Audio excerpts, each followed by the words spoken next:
हर एक को बॉयकॉट करोगे और हर फिल्म को बॉयकॉट करोगे तो वो मजाक बन जाएगा, जो वो मजाक बन गया। तो अगर किसी को फिल्म पसंद नहीं आई है तो उसे नहीं देखनी चाहिए ना आप जा रहे हो ना फिल्म देखने, तो मत जाओ। Nobody else. In the past, South Indian cinema was often laughed off as a lesser form of entertainment in India. Don't trouble the trouble.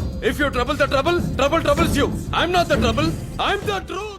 Meanwhile, Bollywood stood tall, proudly claiming its position as the biggest film industry in the world. But in recent years, a seismic shift has taken place. Suddenly, South Indian cinema is dominating the global stage, and even the likes of James Cameron are praising its quality. What changed? How did the once thriving Bollywood empire fall behind? For over 100 years, Bollywood has been the center of Indian cinema, but in just a few years, industries like Tamil, Telugu, and even Malayalam cinema have taken the spotlight. South Indian films, with their authentic storytelling, deep cultural connections, and mass appeal, have managed to captivate audiences worldwide. As Bollywood struggled with issues like remakes and disconnected storytelling, audiences grew increasingly frustrated. A sense of disregard for their sentiments pushed many to the point of boycotting films. से बकवास movie में ये movie एकदम फालतू, कुछ भी नहीं, खाली बस लड़ाई लड़ाई, इतनी मनहूस मूवी है, ऐसा लगा कि कचरे में डाल दी। Bollywood's failure to cater to its audience's evolving tastes led to a mass exodus of viewers toward the south.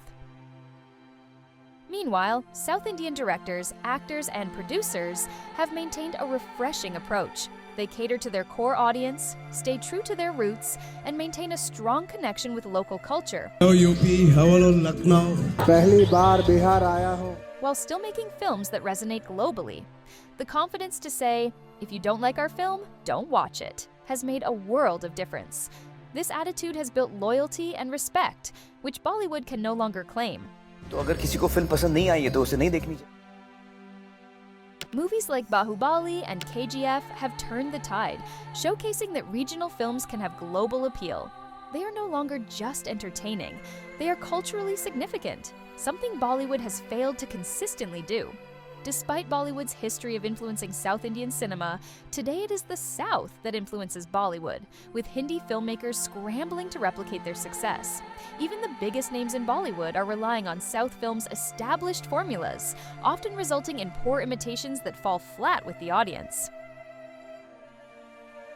The change is also evident in the films that are gaining attention. Gone are the days when audiences craved Bollywood's typical masala films. Today, viewers demand substance, realism, and fresh narratives. Films that were once considered niche, like Gangs of Wasseypur or South Indian hits, are now becoming the norm. Bollywood's loss is the South's gain, as they continue to churn out films that are grounded in authenticity, not just spectacle. Bollywood's reliance on remakes of South Indian films, while financially successful, has backfired. The cultural essence of these remakes is often lost in translation, leaving the audience feeling disconnected. Films like Drishyam and Jersey may have been successful remakes, but they lacked the emotional punch of their originals.